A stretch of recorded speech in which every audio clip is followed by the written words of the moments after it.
안녕하십니까. 오늘 지적 시간이죠. 어떤 내용이 나올지 한번 보기로 하겠습니다.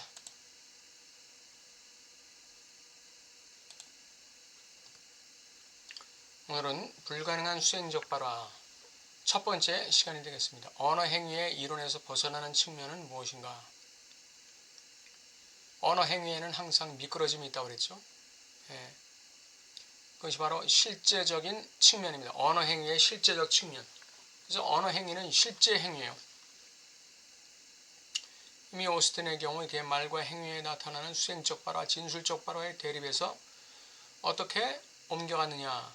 발화 행위, 발화 수반적 행위, 발화 효과 행위의 삼원관계로 옮겨갔어요.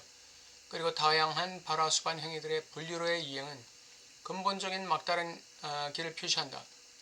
말하는 것은 행하는 것이다라는 락강의 명제. 이것의 본래의 직관을 단순히 발전시키는 것이기는커녕 수행적 발화를 발화 수반 행위로 다시 표현한 것은 상실을 가져온다.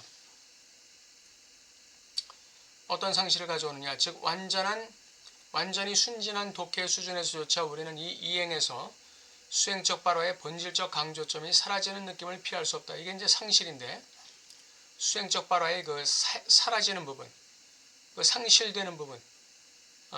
다른 편에서는 오스틴이 수행적 발화 개념의 불충분함, 수행적 발화, 진술적 발화상의 불충분함 때문에 이렇게 다시 표현할 수밖에 없었다는 것이 분명하다. 수행적 발화, 또 진술적 발화의 이 쌍의 불충분함 때문에 이 발화 행위, 발화 수반적 행위, 발화 효과 행위로 다시 재분류를 할 수밖에 없었다는 것이 분명하다. 거기에 대해서 존 썰의 발화 수반 행위들의 분류학은 우리가 이 결의를 찾는 데 도움을 준다. 그 상실, 오스틴의 이 분류에 있어서의 그 상실을 갖다가 찾는 데 도움을 준다. 즉 썰은 오스틴 1이라는 것은 수행적 발화와 진술적 발화의 대립상이죠. 그 다음 오스틴 2는 발화 행위와 발화 수반적 행위, 발화 효과 행위의 쌍이에요. 이것 사이에 교차 지점을 생산한다. 발화 수반적 힘의 종류들 중 하나는 고유하는 의미에서 순수한 수행적 발화라는 사실이 드러난다. 발화 수반적 힘의 종류들 중 하나는 순수한 발화, 순수 수행적 발화다. 그게 어떤 것이냐 이거죠. 순수 수행적 발화. 어떤 종류의 발화냐 이거죠.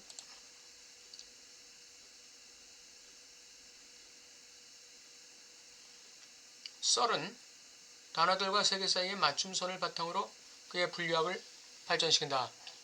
단어 그리고 세계, 이 둘 사이에 맞춤선이 있다는 거예요. 교차선이 있다는 것이죠. 그 맞춤선은 다양한 종류의 언어 행위들에 의해 내포된 것이다. 즉 단정적 발화를 봅시다. 단정적 발화는 맞춤선은 단어에서 세계로 간다. 예를 들어서 내가 옆방에 탁자가 하나 있다 라고 단정적인 발화를 하면 이 명제의 충족 조건은 거기에 진짜 탁자가 하나 있어야 되는 것이죠. 그 다음 지시적 발화라는 게 있어요. 지시적 발화는 맞춤선은 세계에서 단어로 간다. 다시 말해서 만약 내가 문을 닫아라 라고 말하면 이것의 충족 조건은 이 단어를 문을 닫으라는 이 문장을 실현하는 세계 안의 행위가 돼요. 청자, 누군가 들은 사람은 문을 닫아야 돼요. 청자는 실제로 문을 닫아야 한다. 그리고 그는 다른 이유 때문이 아니라 내가 그에게 문을 닫으라고 요구했기 때문에 그것을 해야 돼요. 그러니까 그것이 그 행위가 이루어질 때, 세계 안에서 그 행위가 이루어질 때 문을 닫아라는 명령 또는 지시가 유효하게 되는 것이죠. 발화 효과가 일어나는 거예요. 그래서 세계에서 단어로 간다 이런 말이 되는 거죠. 세계에서 단어로.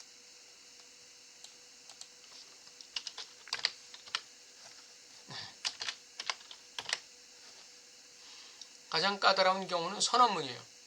단정문, 지시문, 선언문. 그것들의 맞춤선은 이중이에요. 더블이에요. 그것은 세계에서 단어로 가면서 동시에 단어에서 세계로 간다. 회의가 끝났다라는 선언적인 발화문이 있다고 가정합시다. 이 문장을 발화하면서 화자는 무엇을 완수하는가? 그의 발화문에 의해서 그 상태가 이미 완수된 것으로 제시하면서이다. 즉 그는 회의가 끝났다는 것을 확인해요. 선언해요. 그런 행위를 완수된 것으로 묘사하면서 행위를 완수한다. 예, 선언문. 선언문에서 화자는 따라서 어떤 것의 발생을 제한하면서 그 어떤 것의 발생을 유발하려고 시도한다. 그가 성공한다면 그는 세계의 상태를 이렇게 바꾼 것으로 제안하면서 세계를 바꿀 것이다. 이 선언문은 어떻게 되는 것이냐? 이거는 선언을 통해서 세계를 이미와 아직 사이에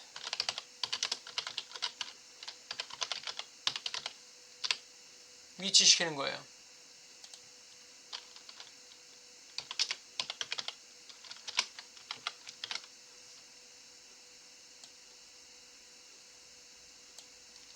선언을 통해서 세계를 이미와 아직 사이에 존재하게 만드는 것이죠.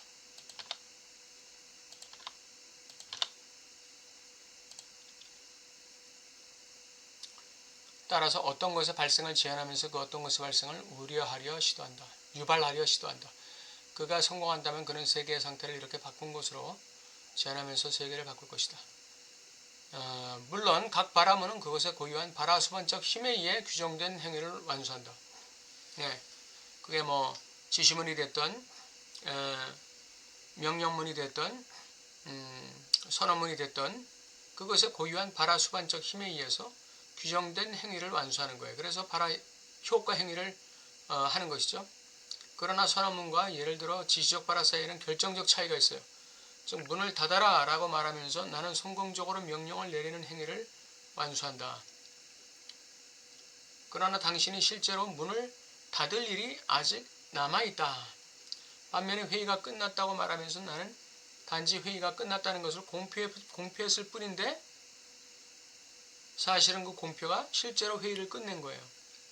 명제적 내용을 실제적으로 만드는 마술적 힘은 바로 선언문에서만 속한다. 즉 세계에서 단어로 가는 맞춤선은 세계 안의 새로운 상태가 단어 뒤에 미래 뒤에 일어나는다는 것으로 제한되지 않는다. 인과관계는 말하자면 즉각적이다. 바로 발화 자체가 새로운 상태를 생산한다. 우리가 봤듯이 이 동사의 마술의 대가는 그것의 억압이다. 즉 우리는 주어진 상태를 묘사한다고 주장한다. 우리는 회의가 끝났다는 것을 확인하면서 회의를 끝낸다. 이 6번은 바로 아까 제가 말씀드렸던 이 선언을 통해서 세계를 이미와 아직 사이에 위치시키는 거예요. 이미 회의는 끝났어요. 예. 근데 그리고 나서 이 커맨더는 회의장을 떠났어요. 그리고 아직 회의가 진행 중이에요. 예. 그러나 이 진행 중인 회의는 이미 끝난 회의죠. 예. 이거는 앞으로 계속되는 회의입니까? 아니죠. 이미 커맨더의 명령으로 끝난 회의예요. 그래서 이제 아직 군불이 남아서 조금 더 연장되는 것 뿐이죠. 그 의미가 이 의미예요. 나는 단지 회의가 끝났다는 것을 공표했을 뿐 아니라 실제로 회의를 끝냈어요. 실제로 회의는 끝나지 않았는데 실제로 회의를 끝낸 거예요. 근데 회의는 끝나지 않았어요. 그게 억압이죠. 나는 이미 명령했는데 그 명령된 것이 아직 현실 속에서 새로운 변화를 나타내지 않고 있을 때 그게 바로 억압되어 있는 상태. 여기.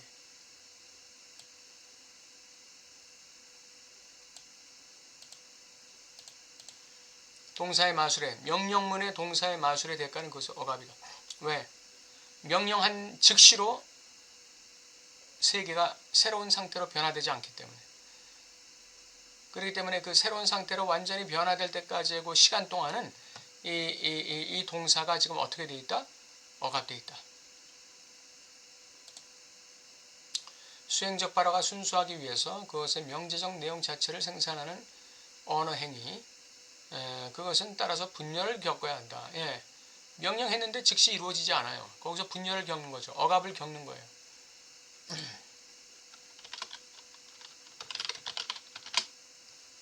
예. 여기서 분열을 겪을 수밖에 없어요. 억압을. 그것은 그것의 반대자의 형식을 취해야 한다. 그것은 진술적 발화가 돼야 한다. 네. 그러니까 그 명령문이라는 것은 진술적 발화가 돼야 돼요. 진술이 돼야 돼요. 진술. 하나의 새로운 상황이 일어났다고 하는 것에 대한 진술. 명령을 통해서. 그게 이제 명령문이에요.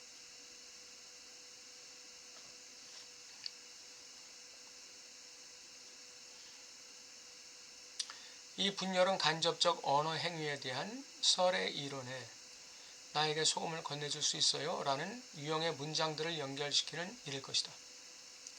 이 문장에서 1차적 발화 수반 행위, 즉 나에게 소금을 건네줄 수 있어요? 라는 1차적 발화 수반 행위, 지시적 발화, 즉 나에게 소금을 건네달라고 다른 사람에게 요구하는 것. 이거는 2차적 발화 수반 행위, 그것을 할 수 있는 능력에 대한 질문을 통해 완수된다. 그렇죠? 소금을 건네줄 수 있어요? 라고 물었는데, 요구했는데 그 말을 들은 사람 중에서 소금을 건네줄 만한 능력이 있는 사람이 없다면 이 지시문은 실패하는 것이죠. 썰은 이런 유형의 사례들을 기생적이라고 취급한다. 1차적 발화 수반 행위는 2차적 발화 수반 행위에 종속되어 기생해요. 즉 그것들의 속성은 2차적이다. 그것들을 논리적으로 선행하는 발화 수반 행위를 전제한다. 그러니까 2차적 발화 수반 행위는 1차적 발화 수반 행위, 여기에 이것을 전제로 하는 것이고, 1차적 발화 수반 행위는 2차적 발화 수반 행위를 통해서 완수되는 것이죠. 그런데 선언문은 기생이 최초의 것인 것처럼 보이는 경우가 아니냐. 그것들의 1차적 발화 수반적 차원, 그것의 명제적 내용을 생산하는 마술적 힘은 단정적 발화의 형식 하에서만, 그것은 그렇다라는 확인의 형식 하에서만 나타날 수 있다.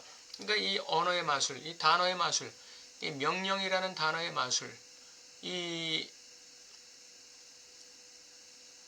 선언이라는 단어의 마술은 언제 확인되느냐? 그것은 그렇다라는 그 단정적인 발화, 아주 뭐라고 그러죠? 선언적인 발화의 형식 하에서만 나타날 수 있는 것이죠. 그러니까 이것이 우리의 삶 속에 적용되는 굉장히 중요한 영향력이 있죠. 명령, 선언, 단정, 이것의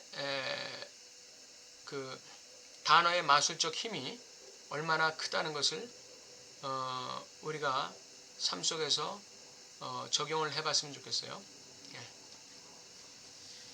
오늘 불가능한 수행적 발화.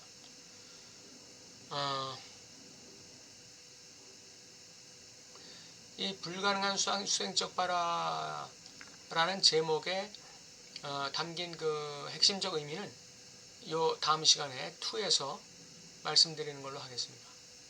감사합니다. 오늘 여기까지 하고 다음 시간에 또 뵙겠습니다. 감사합니다.